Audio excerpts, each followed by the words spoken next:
Welcome, guys. This is Coach Joe Bala returning with episode 6 on my Joe Bala Fitness podcast. I'm so excited to return, come back, share some new episodes and topics. I am welcoming a special guest here. This is my little sister, Cynthia Bala-Aveno. Hi, guys. She's also known as Cindy, baby sis, I'm so excited to bring her on this podcast because we have something special that we wanted to share, with you, the audience, the listeners, the people that are watching and joining us. So we appreciate you joining us. So this next 3 podcasts episodes are dedicated to our father. You can see him right in front of the screen. Say hi, Dad. His name was Esteban Ramos Bala. Bala, for those of you that have been listening for the last few episodes, maybe I referred to it or maybe you saw it on some of my social media feeds. Bala in Tagalog or Filipino in general, it just means bullet, right? So that's where you may have seen my hashtags, Joe Bullet or Bullet Fit Joe. One of my businesses that is coming out, in the next year or so is called Bullet Fit. This is a relaunch, a revamp of a previous business that I launched, dedicated. And thank you to my sister for, pushing me to redo that. But it'll be coming out soon, and I'm excited to share that on a future post and episode. So on to today's episode. We are going to talk about our dad. Our dad had a big impact on both of our lives. He instilled a ton of values that we carry with us daily. We apply through our day-to-day in terms of our family, in terms of our clientele, our people that we work with, people that we're friends with, and also just life in general, right? And then finally our businesses. So I want to turn this over to my sister and kind of let her give you a little bit of info about her. So you ready for this? She's a little shy, by the way, so this is funny. Growing up, I'll give you a little backstory. She was so shy, and then I was kind of more the quiet one. I was a little shy, but more quiet. It just kind of, I'm introverted. She's not really, I don't think she's really introverted. She just is a little shy.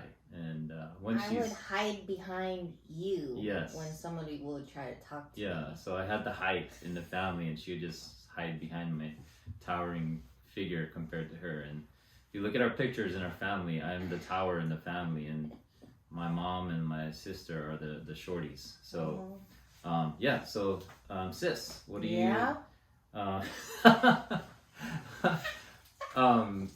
anyway, so sister, what do you want to say? Say hi to the audience here. Hi. Hi. Okay, introduce yourself. What do you want to say? Anything. Say, hey, my name is Cindy or Cynthia, whatever. My name is Cynthia.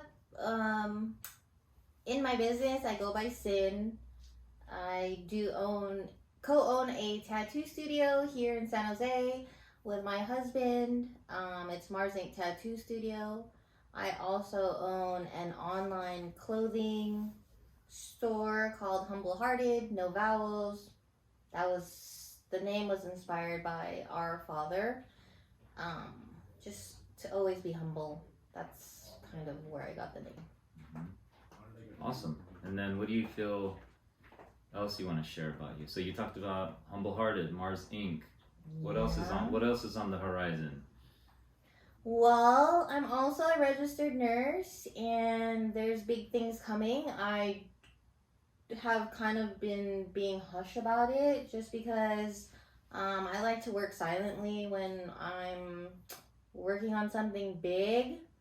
But I'm just going to say we're adding to the Mars Inc. business with something else, I guess.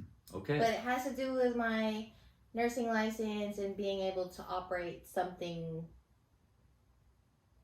in relation to that. Yeah. Okay, that's fair. I appreciate that you operate, and that's something that inspires about my sister. She inspires me with respect to her businesses that she started. she has this entrepreneurial spirit and mindset and approach to, you know, getting after it. And like, you know, I think in some of the few episodes I shared before, I shared with you that I was an engineer, and I never saw an outlet out of that. You know, I never saw a means of making it in life outside of what I studied in school. And she lit the fire under me and said, hey, Kuya. Kuya means big brother, by the way, in Tagalog, right? In Filipino. And she was like, Kuya, you need to be a personal trainer. And that's the start. That was like the fire that lit underneath me, and kind of planted the seed for me to consider, hey, there might be a possibility for me to pursue something else, and something that I was truly passionate about. So I appreciate you, sis. So just bump for that. Boom. Let your passion be your purpose. Oh my gosh. I always say that to him. Man, that's powerful. Let your passion be your purpose. Write that down. Hashtag it. So to talk about, you know, a little bit more about you, sis. How did you get your start in your industry? Well, I've always been a tattoo enthusiast. You know, we kind of grew up in a strict household where tattoos were looked down upon and only meant for people that were in jail or gang members. And for me, I just love the art and being able to put something on your body permanently to tell a story. You know, it's kind of like a healing process for me, and I'm sure for my brother as well. So me being a tattoo enthusiast and then graduating from San Francisco State with a business degree, I wanted to take those two things and be able to open my own business. What I hated in college and high school was always having to work for somebody and asking for time off and, you know, being on somebody else's schedule. I wanted to be my own boss. So when I married my husband, he was an amazing artist, and kind of just pushed him to pursue being a tattoo artist along with his mentor, Jay from Solution Inc. And during our wedding, part of my vow to him was to be able to help him start his dream, which was his own tattoo shop. So I promised that to him, and it took a little bit, but I made it happen, or we made it happen. And awesome. We're almost 6 years in business, and things are great. Wow, that's amazing. Yeah. If that doesn't inspire you guys, I don't know what will. You take something that you love, you're passionate about, or you're interested in, and you flip it into something that you can, you know, survive from and thrive from and grow from. Yeah. So for those that are watching and listening, they may not know who your husband is. Who's your husband? Mike Aveno. Was known as a b-boy back in the day, and now he's pretty well known in San Jose and around the way. Like, people notice him, and a lot of people on the streets have gotten tattoos by him, and it's just amazing to like go to a venue and somebody notices him and says, hey Mike, you know, I got my tattoo from you. And you know, he's tattooed hundreds of people, but every single one has meaning to them, and he appreciates that they chose him to be their artist. Amazing. Yeah, and those that don't know, Mike and I grew up as best friends. We used to b-boy together. He was the guy that got me into b-boying. He was my mentor.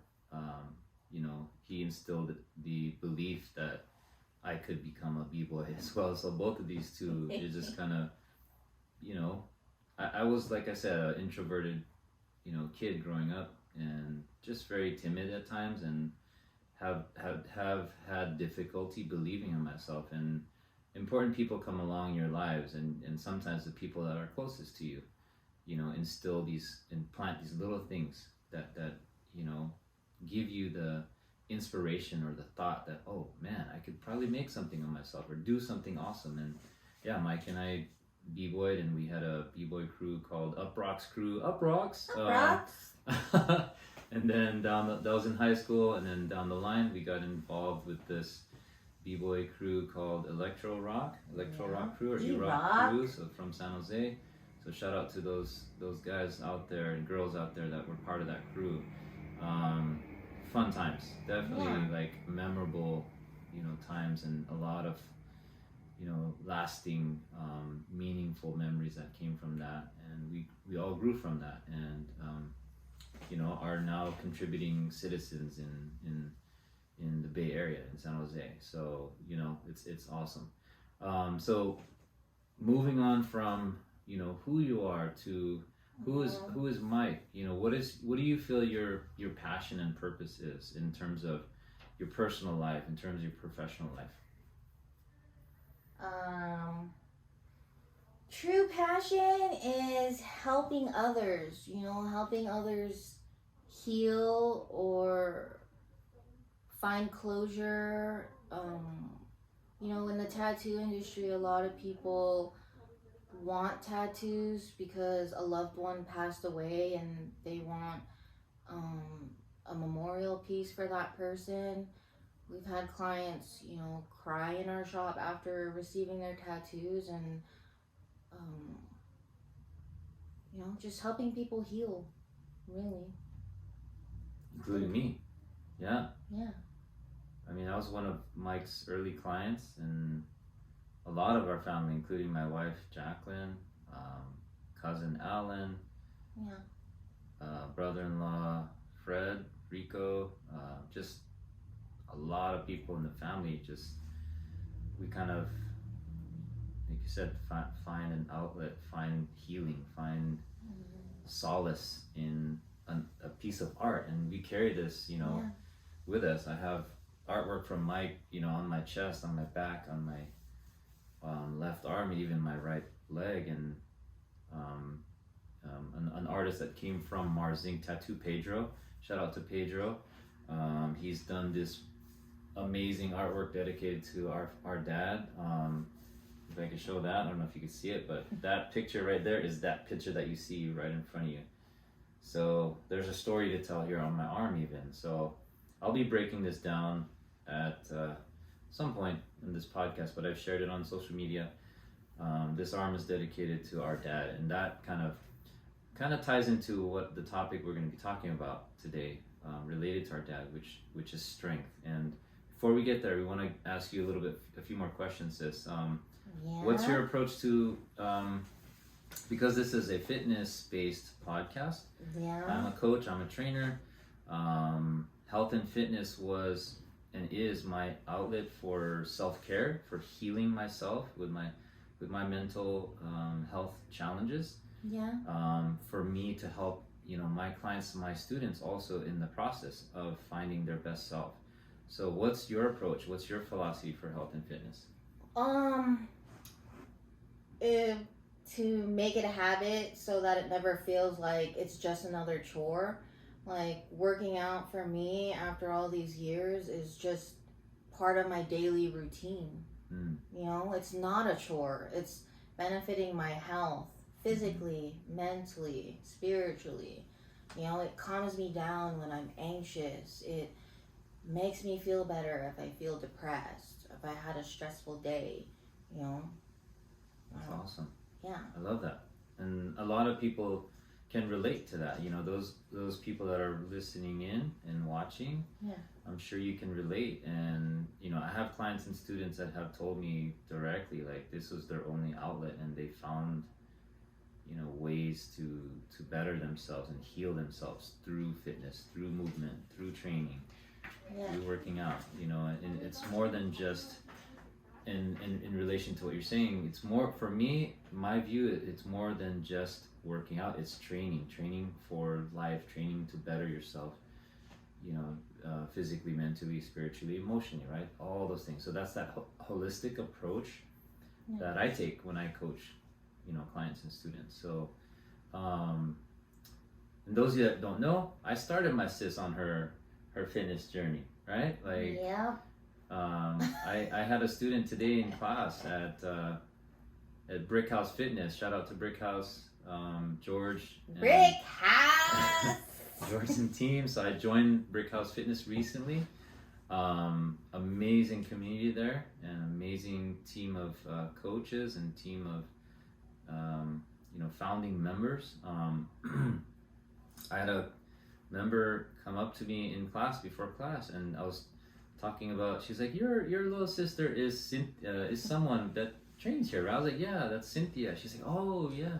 So I didn't tell you this, but like she said, "Oh, she's so inspiring and amazing and strong." I was like, "Well, that's interesting you bring that up because she went through her own journey, her own kind of transformation and finding her strength, finding her passion for movement, for working out, for training, and bettering herself through and through just kind of watching me and being inspired by me. So hey, back at you for inspiring you. But she was just amazed at your journey. I said, your journey is your journey and her journey is her journey, and yes, take that inspiration, but find your own path. And she told me that she lost 15 pounds recently. She's been training consistently. She's been doing intermittent fasting, cleaning up her nutrition, and just on this awesome path. And I was like, wow, that's amazing, congratulations. So I don't want to embarrass her and shout out her name. I'll just say it starts with an A. And she was in Saturday's class. Today is what? Saturday, September 18th. So A. Yes. But okay, so on to our topic. Strength is the topic we're going to talk about. Something about our dad. He was one of the strongest, if not the strongest human that we've ever known. Not just physically, but mentally, emotionally, just driven, and in a way that I feel and my sister feels that is something that we want to share his story with you about. So I'll let my sister go first. So what is it that you want to share about Dad's journey? And before she starts, I'll give you a little bit of backstory. Our dad is of Filipino descent. He came from the Philippines. He's Ilocano, specifically from Ilocos area, and that's the northern part of Philippines. If I remember right, he specifically came from Pura Tarlac. That's where his family was from. If you want to go on Google and search Pura Tarlac, Puratarlac. Did I spell that right? That's where he was from. And then if I got the geography wrong, I apologize. And some of our Filipino brothers and sisters, please comment, chime in, correct me. But that's where our dad was from. And he came here in the 30s, right? During the Great Depression. He was born in 1908. Came here, one of those early Filipino manongs that contributed to to society. And he immigrated to Hawaii, and then traveled to Alaska, and then ended up in California. And that's the start of where his journey began throughout California, working in the field as a field worker, working with his bare hands, with people that are of different descents, Chinese, Hispanic, Japanese, what else? What am I missing? Other minorities, right? And if you look throughout history, you'll see a picture and images of these minorities that were out there working, grinding, trying to survive. And it took a lot of strength for him to leave home at the age of 18, right? Yeah. He was young. He left home at 18, came to America and built his life. And as a result, I was born, and this girl was born. So shout out to Dad, for being you, for being there, for helping us and establish our lives and our futures. So strength. What do you want to share about Dad's strength? So the audience here can learn from it. One main thing for me is Dad's actual journey from the Philippines to Hawaii. Just the way that him and hundreds of other Filipino migrant workers had to travel to get to Hawaii.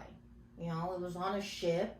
Who knows the condition of that ship, but they were on the bottom deck of that ship, and you know, like I said, I don't know the conditions. He never really talked about it, but that strength, that journey takes a lot of strength, mentally, physically, and it's taught me to not complain about the little things in life, to appreciate everything that we have because of Dad's journey and Mom's journey here. My father was a person that never complained, ever. He's never. I've never heard him complain. You know, he's suffered from back pain. We would see him go through his therapy, the cupping, was it called cupping? Yeah. He would silently be in pain, but we would see him, he's actually taken us several times. Yeah, you remember that? Yeah. Because all I remember is like these glass things being put on his back and his skin bubbling up. But even though he went through those treatments, like he never complained. The mental strength, the journey he's taken from Hawaii to Alaska to California, working in the fields, the racism that existed back then. I remember Dad told me a story where, you know, they would work in the fields all day, and at the end of the day they would want to go to the local bar. But here's the thing, the bar had a sign outside that said no brown people allowed, because majority of the workers during that time were Filipinos. And he said one time he didn't listen and he went in, and then he bought a drink for a lady. Did he ever tell you this? Never told me this story. Oh, wow. He said he bought a drink at the bar for a lady, and the bartender wouldn't serve him because of the color of his skin. Oh, wow. I did not know that. No. Okay. Yeah, there used to be times, you know, I would go sit down with Dad outside in front of their house, and he would just talk story, and I would just absorb it all. And this was like during my first couple years in college, where I started really getting interested in Dad's history, like what he had to go through. So I would go to the local library and pull books on the Manong generation. What did they have to go through? Is this true? And while Dad was still alive, I picked his brain. I wanted him to tell me stories, and that was a really significant one. You know? That's so deep. Yeah. So life-changing for me, because that I didn't know Dad had to go through that. Yeah, I think insane. that's why I feel so strongly about racism, people being stereotypical, and, you know, because our father had to go through a lot. And, wow. Yeah. That's insane. I did not know that. So thank you for enlightening me. Yeah, he used to always talk story. There's memories I have of Dad in terms of his strength, like, you know, long work days, like being out, and that's like back-breaking work. You're squatting or kneeling or climbing, doing things with just your bare hands, maybe some, you know, rudimentary tools. And, you know, he talked about, what do you say, picking carrots. He would say picking carrots or something with his Filipino accent, and then he would say, he'd talk about, you know, asparagus, and like what else, and our Manang Liz is our older cousin. Yeah, we need to pick her brain, get her on this podcast. Hopefully someday she will. But she lived in that area in Walnut Grove, which is where they were based in California, and kind of went around Stockton and Watsonville down all the way to he would say these cities, and it's interesting, as I drive down to SoCal sometimes with my family, I go, that's where Dad went, like every sign I see. And he talked about it, and you know, he always said, this is something that drives me in terms of his strength to live, like really live life, was you say nakong. Nakong means son in Ilocano, or it could mean daughter, child. Yeah, son or child. You say nakong. You need to travel. You need to explore. You need to live. You're not really living life. You would say you're not really living life until you've gone places or seen places or done things, and that, for me, is what drives me to do Spartan races, because I get to like go awesome places and do awesome things and tackle these amazing obstacles and get to see these beautiful venues at the same time and places I normally would not have visited. You know, I've gone to, you know, as far as Spartan. What's my furthest Spartan race? Spartan Dallas. I think I did Spartan Dallas. Yeah, and then I went to Seattle, like in the area of Snohomish, and you know, people that have done Spartan in Seattle, I'm sure you can appreciate the beauty of those venues. Did you do Hawaii? I went to Hawaii in 2018. That's great that you asked that. But then that crazy hurricane came in and took out our trip, and so my best friends, or my really good friends, best friends, Alyssa and Carl, shout out to them too. We were there. We were supposed to do the Spartan race, Beast, and ended up, you know, getting caught in this hurricane. It was kind of scary.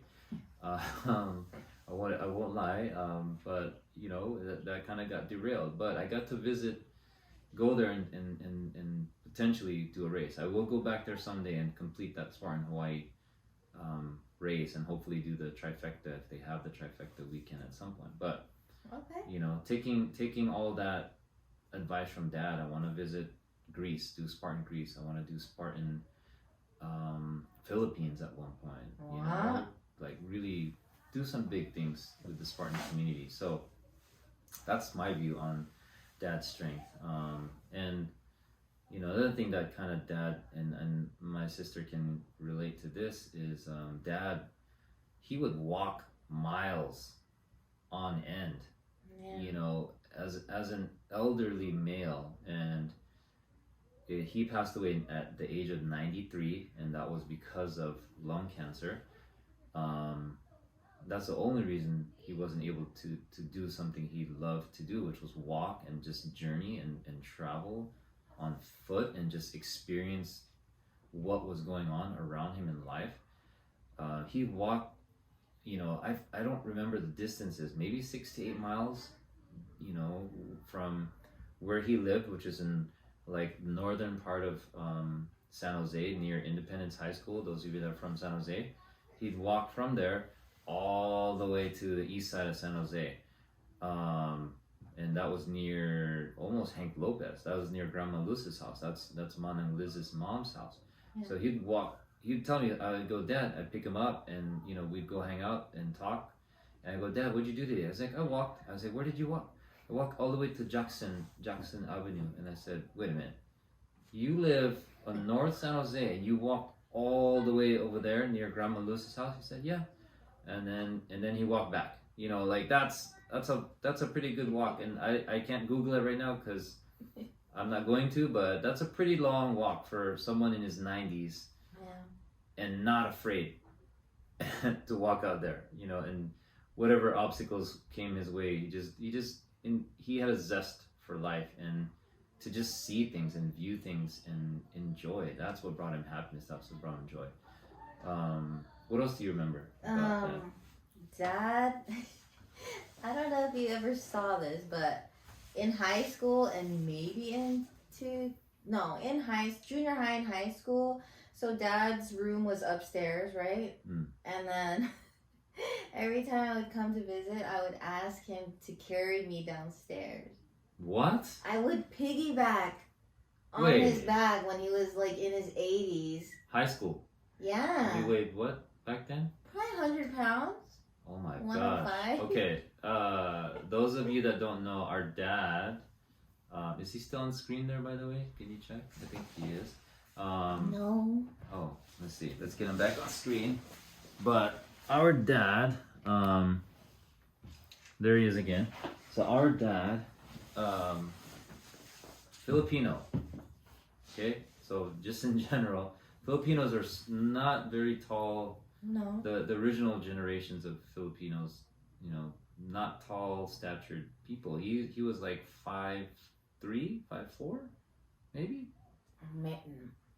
I can't remember exactly, but there's some pictures of us standing next to each other, and you can see I'm about almost 5 now. I shrank, but I'm about 5'10" and a half now. Some of the photos I was closer to 5'11", and you could see how short he was compared to me. And probably post an image of him in the YouTube video when you see this. But he was not a big dude. So for him, I did not know that he would pick you up, walk down the stairs. He would do all the things that any dad would do for their kids. And like for me, it would be like I'd be so excited to just be with dad and visit, and there would be several times he literally carried me piggyback style. And he was perfectly fine doing it. Should I have been doing that? No, but my dad was so strong. Yeah. Like even if, in his 90s, even physically he couldn't do the things, mentally he was still trying to do. Yeah. So. Yes. I think that's where we get our physical strength and mental. Yeah. Yeah. I can relate to his mental fortitude. Like he's just super strong-minded, and there was a point in Dad's life, and I remember when he and Mom ended up separating and divorcing. Yes, he went through. Auntie told me that. I don't know if she told you this, but our aunt that he lived with said that Dad went through some depression or like very low point in his life, and she said that he was struggling. I don't know if you remember that. Do you I don't remember that, but I remember the day that he left the house. I don't even remember the day he left. We were outside playing and he was crying. Oh my gosh. See that? So that's something that stuck with me, because that was a home that he worked hard to get. And for him to have to leave his home, I just remember him leaving. So I have the home that he bought with our mom. That's tattooed right here on my outside of my tricep. It was in kind of east side San Jose. What was the street name? Ceylon Avenue, which was not a safe neighborhood, but we survived. We lived there, and we had family nearby. My Nino and Bentley, our family live kind of one street over. But yeah, Dad, like, just mentally, he was able to overcome his sadness of losing, us through the divorce. But he found strength within to overcome it, and he didn't share too much about it with us, and that was like my sister just said early on, like he never complained. But somehow he found a way to dig deep and find his way out of that. And rather than being sad and down about his situation, he turned it around and focused on us, my sister and I. So we would spend, we would stay with our mom because she had custody, right, of us. But our dad would visit us regardless of the situation. He'd take us here and there, go to parks. We'd do the fun stuff, like climb on things, and Dad would cheer us on. Like I remember I would, and this is why I'm a ninja warrior today and a Spartan coach and athlete, is I would climb on shit that probably should not have climbed up on. And she has a scar to show for it. I would climb up on roofs and jump down. And this little girl, I forgot how old you were, 3, 4? Yeah. She would follow me up the side of the house. And I was like, I'd look back at her, I was like, she can't keep up with me, so I'd just jump down. And then there was one time where she jumped down and got hurt. And where's your scar? Is it on your, did you have a scar from? It's on my eyebrow. Yeah, so I think that scar is actually from something else. Oh no, that's when you were holding the blade thing. No, it was a sprinkler. It was this giant pipe sprinkler. I was picking it up like this. Whatever you did. I was a bad kid, guys. I got into shit that I probably should not have done. And you know, oh, let's talk about another story. I think what's the one where we're in the backyard at this house in Ceylon, and our dad used to smoke, right? So and I think we got a hold of his lighter or something, and you lit the. I lit the side of the house, the styrofoam on the side of the house. She lit the styrofoam that was stacked outside, and it got caught on the dresser, and then it lit the side of the house up. And I was out there trying to be Fireman Joe. I just kept laughing. And I was spraying this thing, and I was trying to put the fire out, and then the fireman came, and our dad was just the calmest. He never got mad. He just kind of like shook his head, and you know, we got in trouble, but it was just something about our dad that is just amazing. Like, you know, he had the biggest heart, and that was one of his other strengths, was this heart. Like, I think that if you got to meet this individual, this man, like, he had a huge heart. It didn't matter who you were, what background you had. He welcomed you, and he had his arms open and just kind of, you know, open his heart to you, open his eyes, especially. You could see his eyes. Oh man, and that photo that you see there, probably it doesn't do justice to the story he had behind his eyes. And he would open up his heart to you and just kind of welcome you, and you know, share his stories and life with you, and try to inspire you to be better, you know, just by doing that. And I don't know, like, it's just, I'm randomly talking here. I don't know, sis, what do you No, I remember? agree with you. What else do you want to share about Dad? So strength is something that we talked about today. Heart, his heart was huge, was powerful, very loving individual. Forgiving. So, yes, absolutely forgiving. There were some people in his life that kind of did him dirty. Yeah, took advantage, you know. And going back to his story, he was earning pennies initially. You know, he had this kind of I don't know, what do you call that back then? It was like a journal, a ledger. I have it. Oh, perfect. So we should share that. We should share a picture, a video. A ledger he would fill out and say this was his job, and written in pencil, in cursive. And our dad wasn't, you know, educated. You know, he had to learn, and he had books, and we have these books of, you know, dictionaries and things he would kind of self-educate himself with.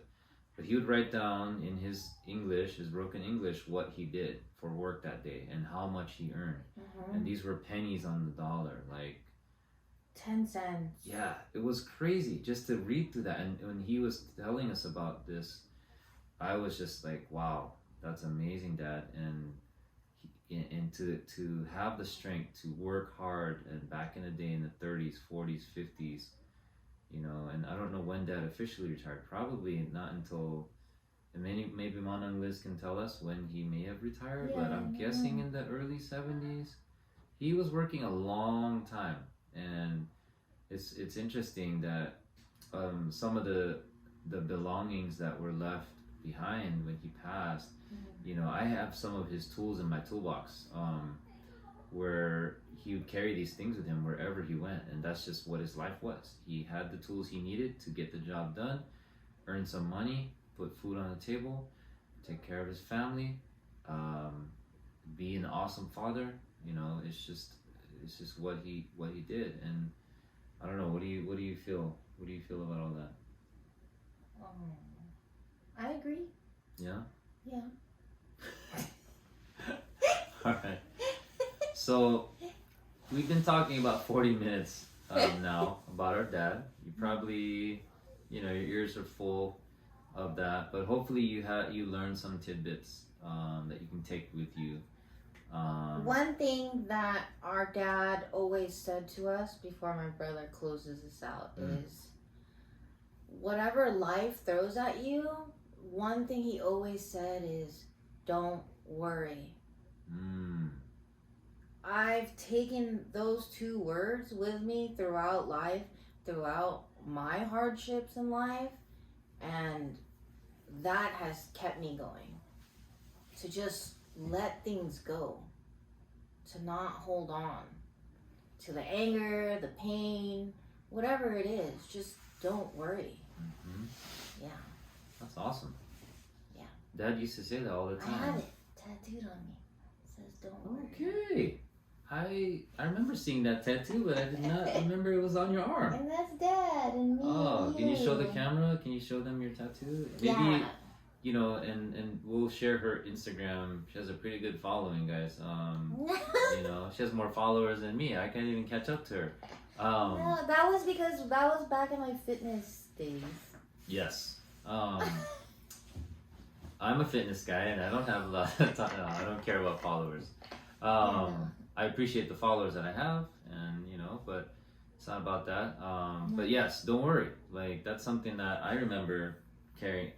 I always carry that with me too.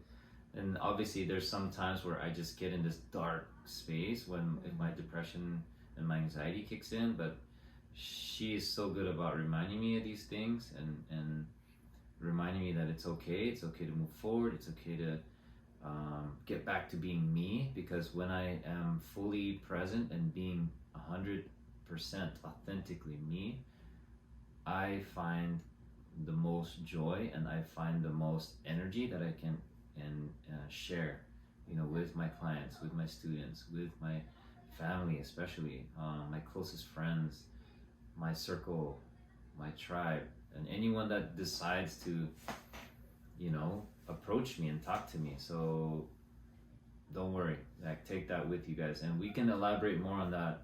I think on the next episode. That's a good segue to the next episode. So in closing, on this episode, hopefully you can take with you what you learned today and apply it to life. Make it a habit. You know, remember what is driving you. What are your strengths in life that you can utilize, or what are strengths that you can draw from people in your life, like a father, like a mother, like a brother, like a sister, like a best friend, whomever you may be able to turn to and take what they have and as their strengths and apply it in your own life. And you know, we'll end with that. I think sister is tired. She had a long day. I had a long day. I had a long day, but it doesn't matter. We did this awesome episode. I'm so proud of this girl right here. She said, "I'm so nervous, Kuya," and I don't know what this is about, but I said, "Don't worry." Exactly. I said that earlier. She said that right now. Don't worry. Record. And we recorded this episode, and we talked about our dad, and you know, our dad had a birthday recently on September 2nd that we celebrated. We celebrate every year. It's tough on us both to remember, you know, all the things that he did for us and left, you know, with us in our hearts and our minds. But we kind of draw upon each other to get through it. We draw upon our you know, loved ones, our spouses, our family, our friends, you know, everyone that's in our circle. So we're gonna end it there. We appreciate you joining us, and till next time. Till next time. Aru. Love you, sis. Love you. I'm gonna give you a big hug. Love you. Okay. All right. Let's end it there. Ha.